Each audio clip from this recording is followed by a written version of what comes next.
Okay, this is part two. Let's back up a little bit. So I see here an opposite arm, and I'm really not clear what's going on. If we back up a little bit, what I would like to see is more of a lead out. You're also turning the dog away from you, which is going to put you in the bad spot of losing control. So if the dog is going to turn left, I prefer that you be on the inside with a lead out.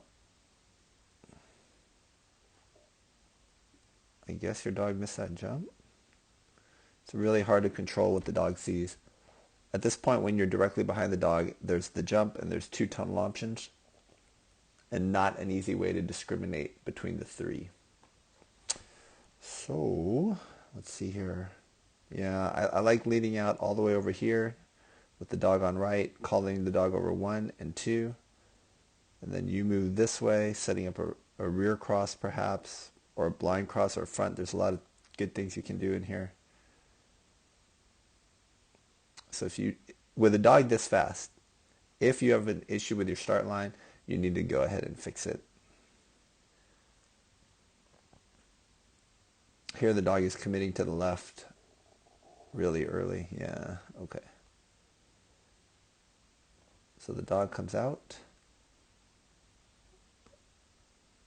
and we don't want you to pull and over-rotate your shoulder left. That's going to get the dog going wide, thinking they're going right. We get wide turns out here. What do we want to do instead? Instead, we want to run right to that wing and then dead stop. And when you dead stop, just for a moment, the dog is going to take off a little bit closer and rotate it, thinking that they're going to come on a wrap. Then you're going to abort the wrap by rear crossing. And then you're going to get a really nice turn over here. So we're definitely going to have to work on our rear crosses. Your dog is so quick. Okay.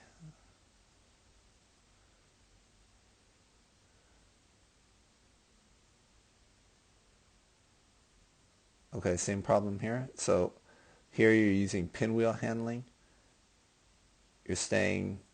You're diverging basically. Dog goes this way, you go this way. That's a divergence.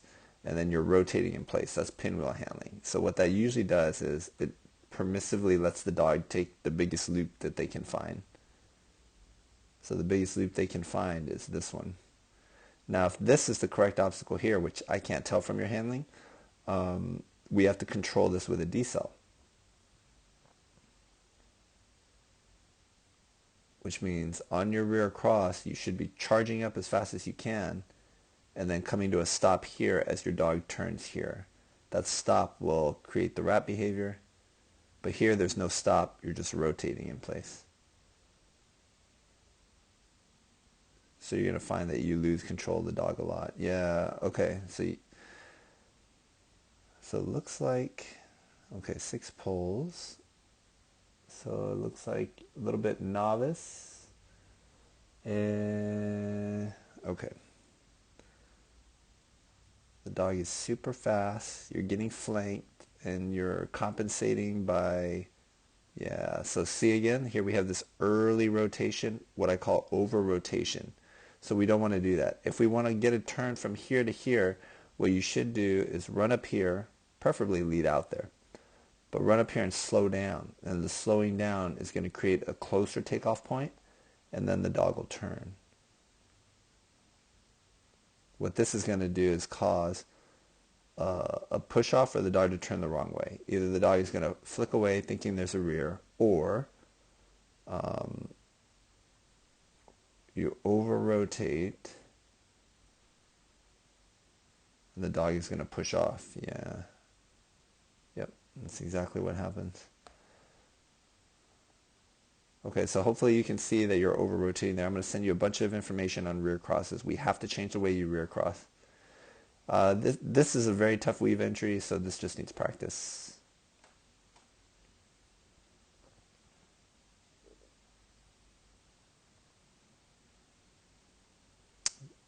This is a wingless jump here.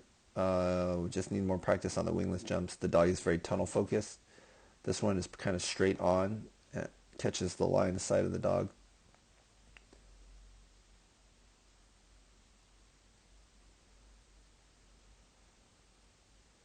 Here I feel like the dog should take the near jump, but the dog is really focused on the yellow jump.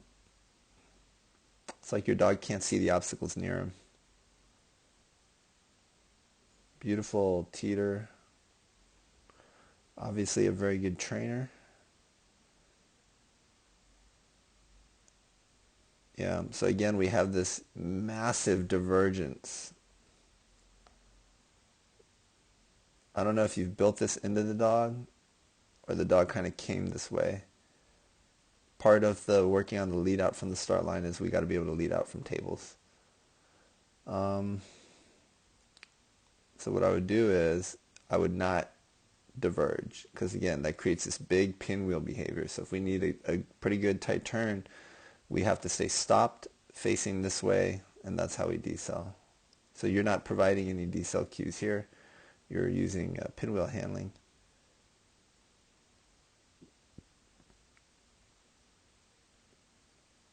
Dogs like this are difficult to handle at first. Here you're driving forward and facing forward, so the dog's going to launch an extension. So you're slowing down too late. Like you're slowing down now, and now you're forced to give the opposite arm. All right, I think this feedback is mostly like diagnostic. We're just going to kind of get a sense of your handling style.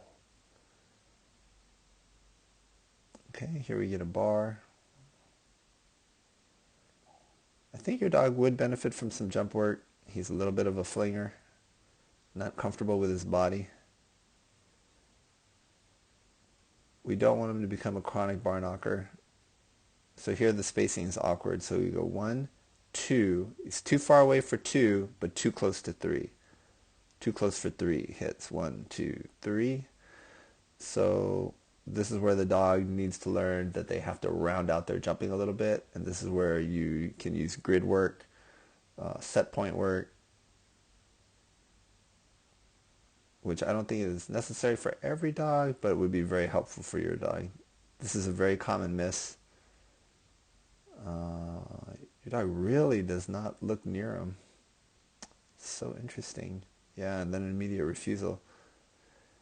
So I think your dog's not comfortable with those obstacles. Yeah, I mean, he's got the ability to just pop right over. So I would definitely do some remedial work here. Jennifer had a great series of videos, or a great video series on extending obstacles. So the question here is, what am I looking at? Are we looking here? Are we looking here? Are we looking here? Like I can't tell. There's 3 targets, and it's not very clear from your handling. Oh, in fact, there's something else, yeah.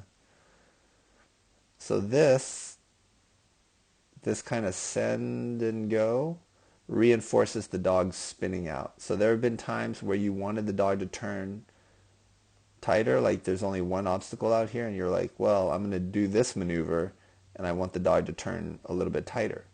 And then the dog goes and flanks around, and then we get annoyed, right? We're like, well, why is the dog flanking? Well, the dog is flanking because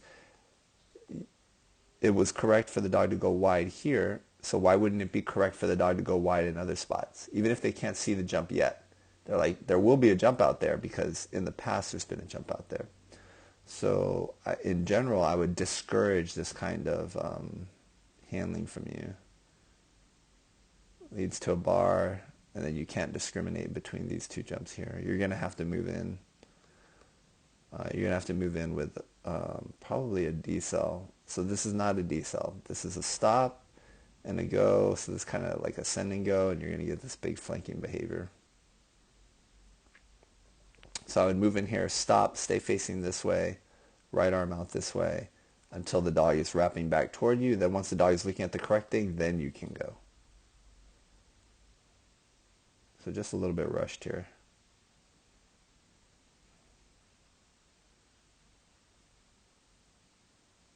I think these bars can improve. I think it's inexperience in both jumping and course reading.